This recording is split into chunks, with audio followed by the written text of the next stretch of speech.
La presidenta de la Comisión Europea, Ursula von der Leyen, y el presidente del Consejo Europeo, Charles Michel, comparecen desde Bruselas tras la segunda jornada de trabajo de la cumbre de líderes de la Unión Europea.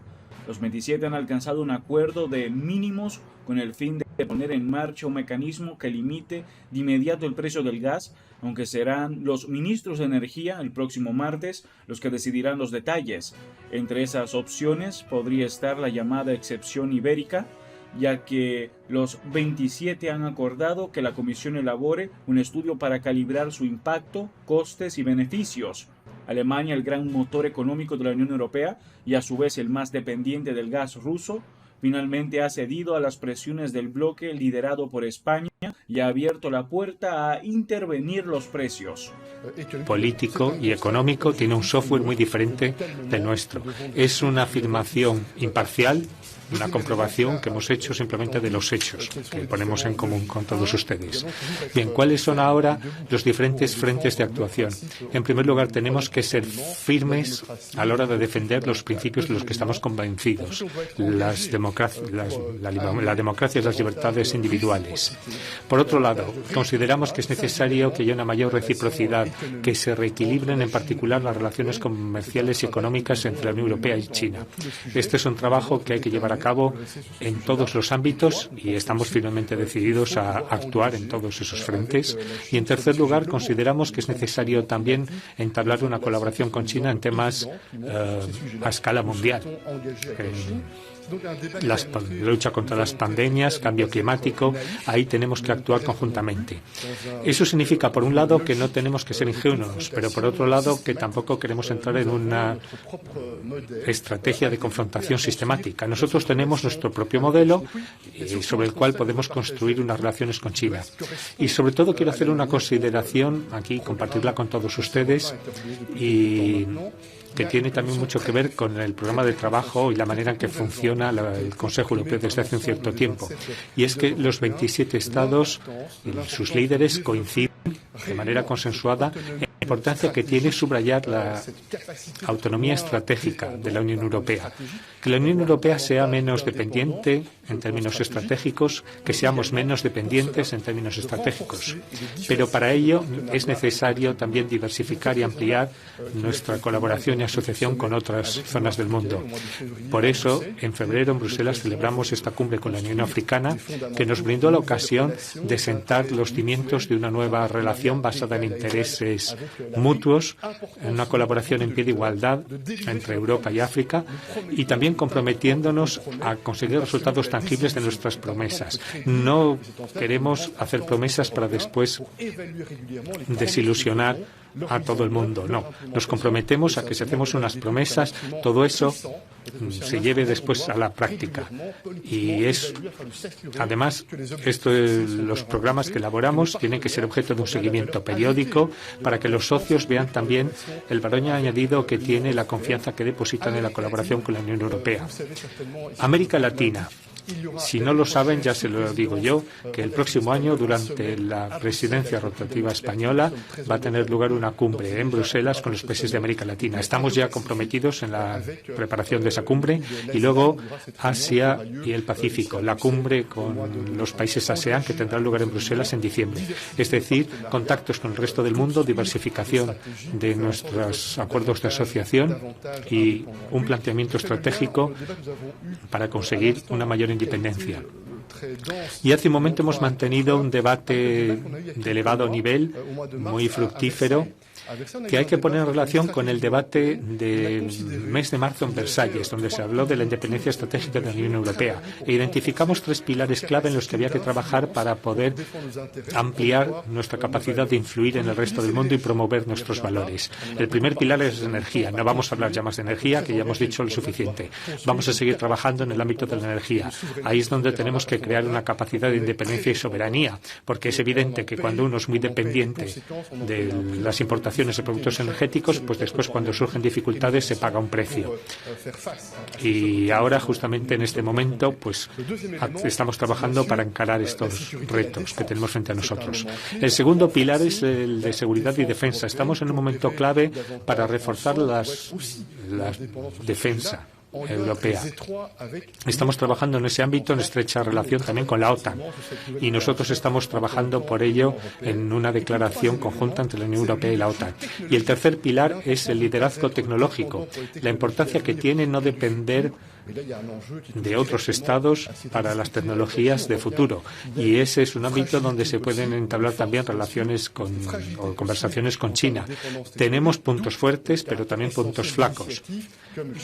De ahí que tengan interés algunas iniciativas como la ley de chips u otras iniciativas que tienen como intención movilizar nuestros recursos para que seamos más autónomos en el desarrollo de nuevas tecnologías de futuro para dar un impulso a la actuación de la Unión Europea.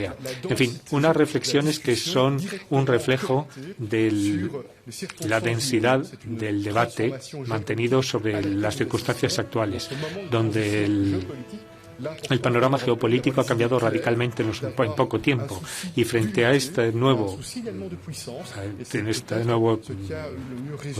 tesitura geopolítica es fundamental que demos una respuesta rápida y que perfilemos una nueva actuación que hoy hemos tratado desde el punto de vista de nuestras relaciones exteriores y con China.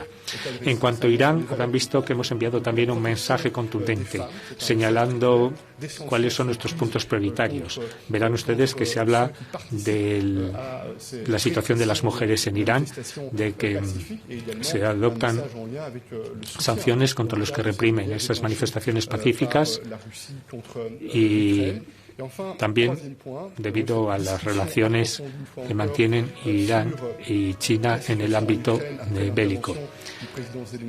Y ayer tuvimos ocasión de escuchar al presidente Zelensky a distancia y después de esa intervención hemos enmarcado un texto breve y sólido, ya lo verán, donde se ratifica nuestro apoyo a Ucrania desde un punto de vista militar, humanitario, económico, comercial, para luchar contra la represión. Y verán que hay un elemento de congelación o bloqueo de los activos, de la movilización también de fondos para apoyar la reconstrucción de Ucrania. Dentro de poco va a haber una conferencia en Berlín donde se va a movilizar a la comunidad internacional para favorecer la recuperación y la reconstrucción de Ucrania. Se está intentando actuar a corto plazo con una movilización muy fuerte por parte del canciller alemán y justamente antes del verano, hace algunas semanas, reconocimos a Ucrania como país candidato a la adhesión. Se trata de dar continuidad a esa decisión tan importante de una manera que sea creíble, sólida y fuerte, en colaboración también con las autoridades ucranianas. O sea que ya ven ustedes, un Consejo Europeo muy fructífero, que no ha durado excesivamente, vistos los temas tan complejos e importantes que tenemos sobre la mesa. Una cumbre que demuestra una vez más que estamos firmemente convencidos de que nos podemos mostrar unidos y de esa manera tomar decisiones que tienen mayor repercusión a nivel mundial. Y yo creo que esta confianza en nuestra capacidad de actuar se va a reforzar en las próximas semanas. Muchas gracias, presidente. Presidenta, sí, muchísimas gracias. Sí, esta mañana hemos mantenido un debate excelente y también ayer, con un acuerdo sobre este enorme paquete energético. Pero claro, ahora queda mucha tela que cortar, aunque la hoja de ruta está clarísima.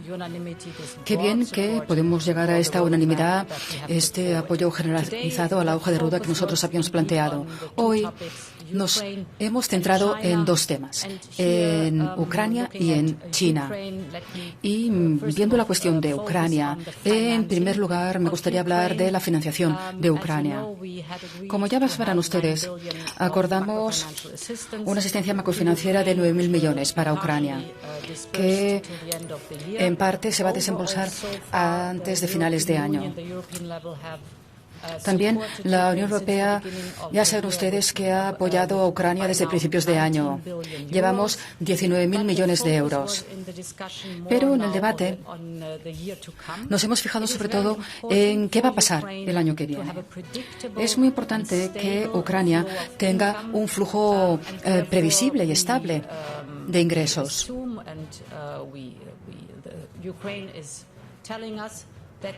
Y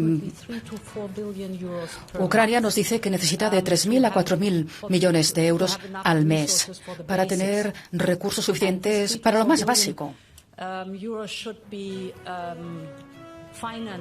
Y este importe lo tiene que financiar la Unión Europea, nuestros amigos americanos y también las instituciones financieras.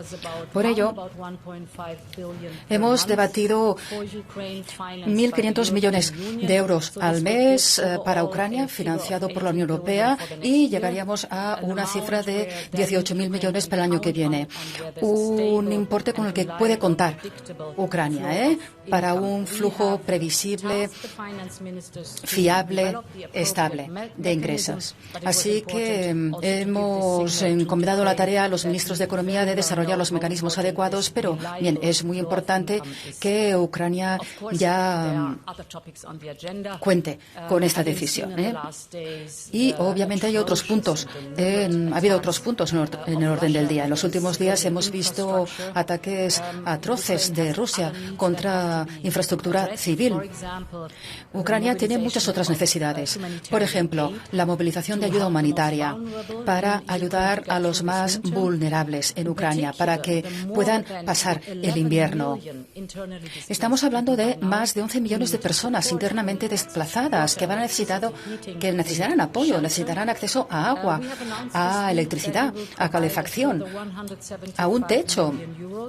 Hemos previsto 175 millones de euros para alimentos, para apoyo a la educación, y vamos a prever refugios de emergencia en la región de Bucha y la región de Kharkiv.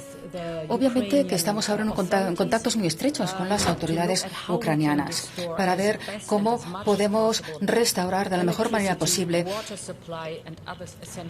el suministro eléctrico, de agua y de otros servicios básicos como la calefacción. Nuestro comisario estuvo en Ucrania esta semana para activar el mecanismo de protección civil y para ver cómo podemos ayudar mejor a Ucrania para poder hacer frente a estos ataques atroces contra la infraestructura civil ucraniana. Esto es un apoyo inmediato, pero no nos podemos olvidar del apoyo a medio y largo plazo para la reconstrucción. Y la semana que viene, en el contexto de la presidencia alemana del G7, co-presidida por el canciller y por servidora, nos vamos a centrar en una conferencia sobre la reconstrucción de Ucrania para ver cómo la debemos enfocar. Una tarea hercúlea. Se trata de una conferencia internacional que va a reunir a los mejores expertos a nivel mundial para que puedan debatir cómo podemos enfocar de la mejor manera, técnicamente y financieramente, la reconstrucción, junto con nuestros socios globales. No lo vamos a hacer solos, la Unión Europea. Y este proceso de reconstrucción y las inversiones tan ingentes necesarias tienen que corresponderse con las necesidades de reforma, para ir allanando el camino de la senda por la que tiene que transitar Ucrania para adherirse a la Unión Europea, compromisos que vamos a asumir juntos. El segundo tema que hemos abordado hoy, en efecto, China. El debate ha puesto de manifiesto que estamos constatando una aceleración de tensiones y quedó muy claro en el Congreso. El presidente Xi continúa reforzando el curso que ha tomado China, tan asertivo.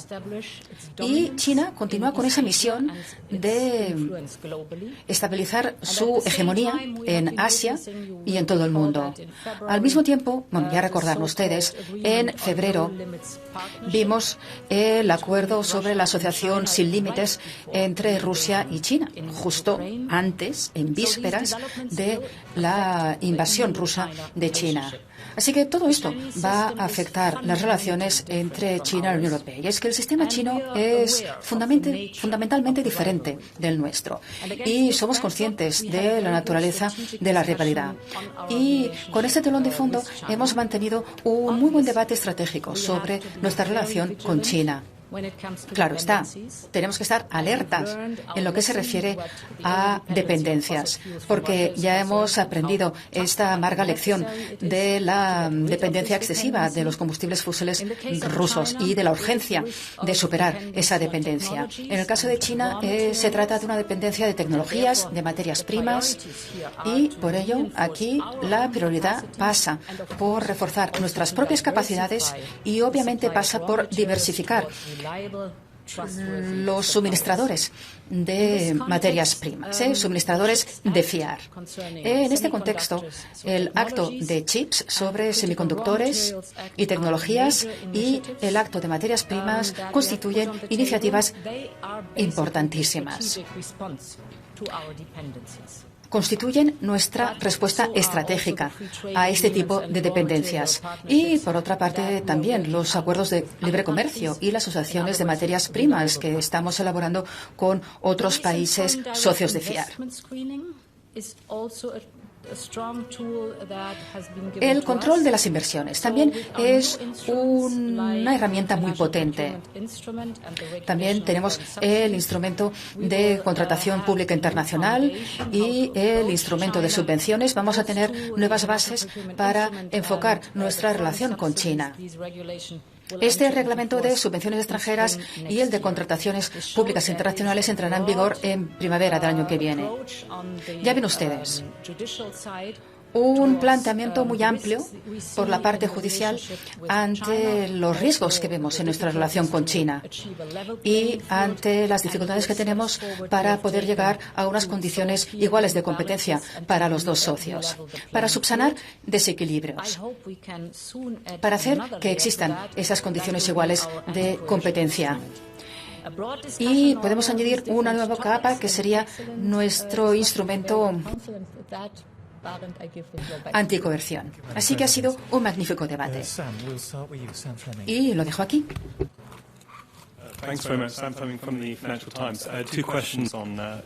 Dos preguntas relativas a China. En primer lugar, los Estados Unidos han anunciado unos controles de exportación muy fuertes y severos en el ámbito de las exportaciones de tecnologías semiconductores a China. ¿Cómo juzgan ustedes el impacto de estas medidas sobre la industria europea? ¿Existe el riesgo de que al final Europa acabe asumiendo las decisiones de otras instancias en la guerra comercial entre Estados Unidos y China en vez de ser el que imponga las normas? Y luego recientemente también el jefe de las fuerzas marítimas de Estados Unidos ha anunciado posible desembarco en el caso de que China ocupara Taiwán. ¿Le preocupa esta situación o a la Unión Europea? ¿Qué actitud adoptaría si se llegara a esa situación? El tema de los semiconductores es evidentemente esencial.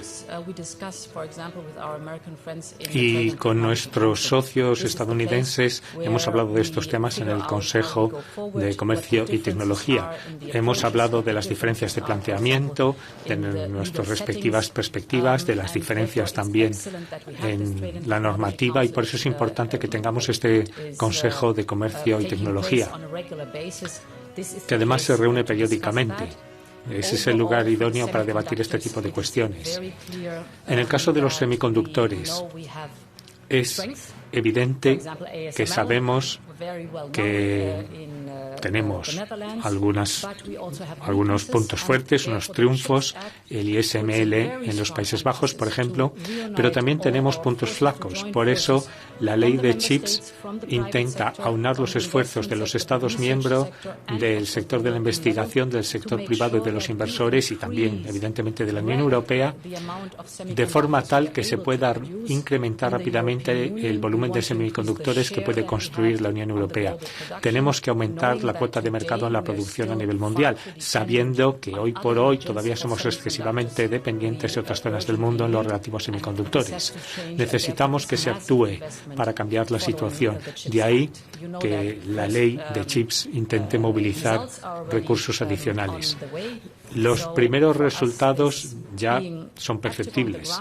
O sea que estamos trabajando sobre el terreno en estrecha colaboración también con nuestros compañeros o socios estadounidenses, pero también siendo conscientes de las relaciones que tenemos con Estados Unidos, pero eso se trata en el Consejo de Comercio y Tecnología. Bien, en cuanto a la segunda pregunta, yo no voy a hacer ahora profecías sobre el mundo militar. Sobre esta cuestión que usted ha mencionado, la política de la Unión Europea es de sobra conocida y siempre hemos reiterado cuál es la política de la Unión Europea en relación con Taiwán.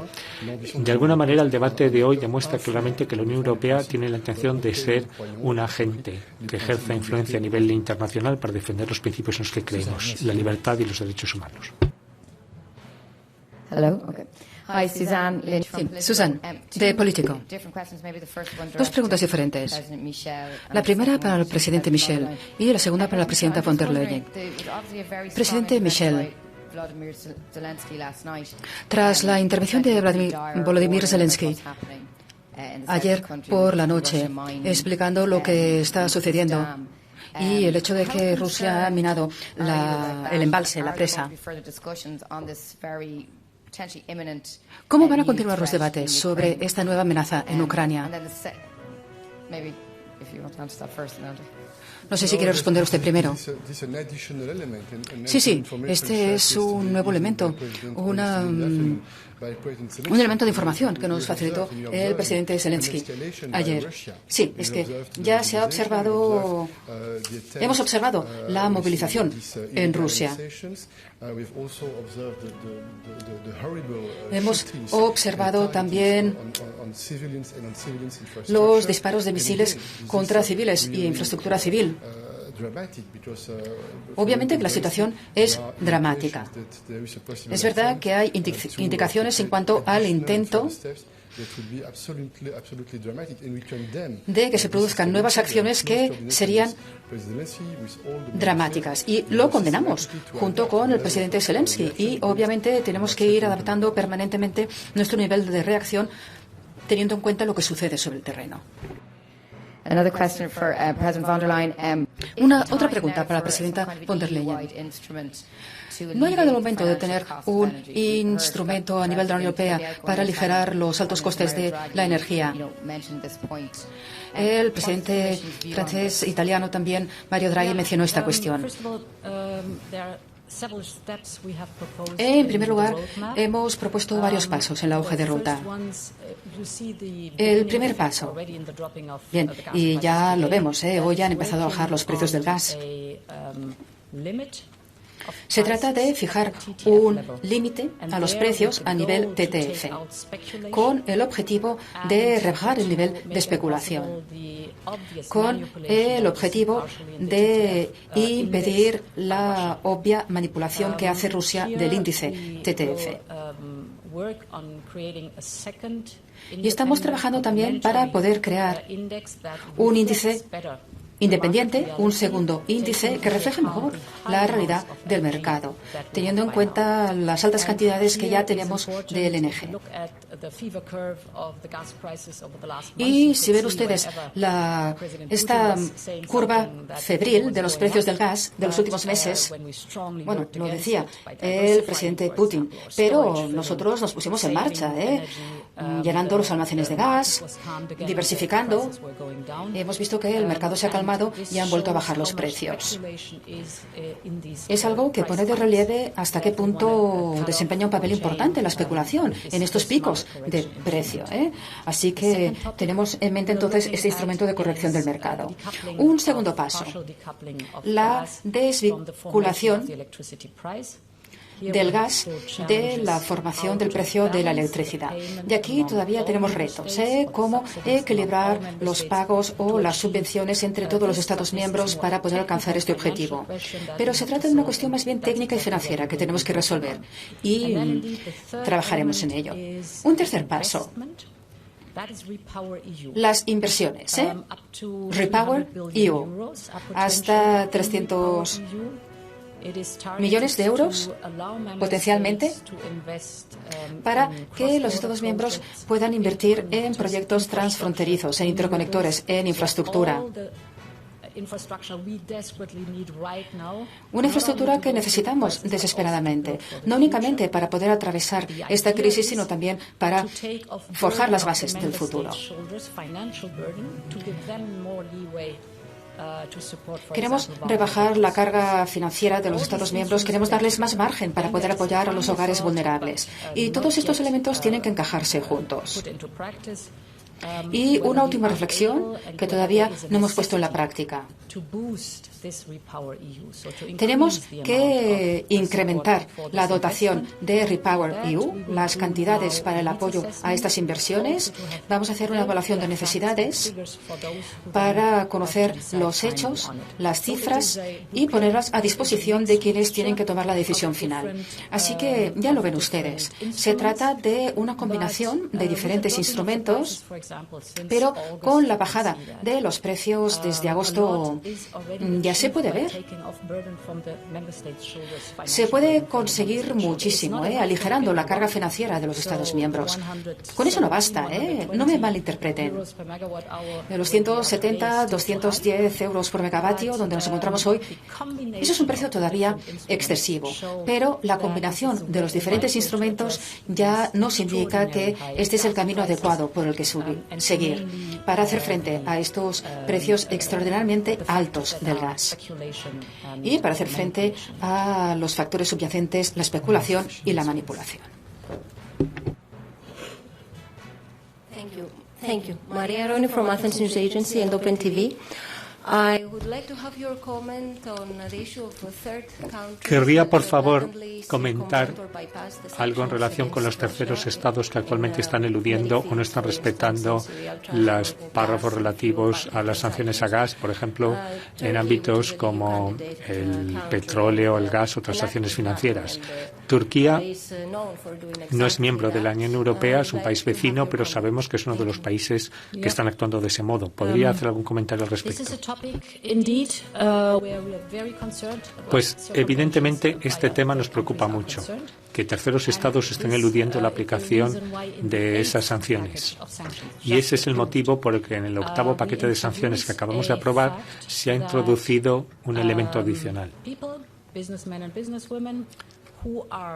Empresarias, empresarios que operan con bienes de la Unión Europea a través de terceros estados con destino a Rusia pueden incluirse también en la lista de sanciones. Y pensamos que todo esto tiene un efecto disuasorio. Y somos muy claros y contundentes. No vamos a tolerar ese tipo de comportamientos que infringen las sanciones.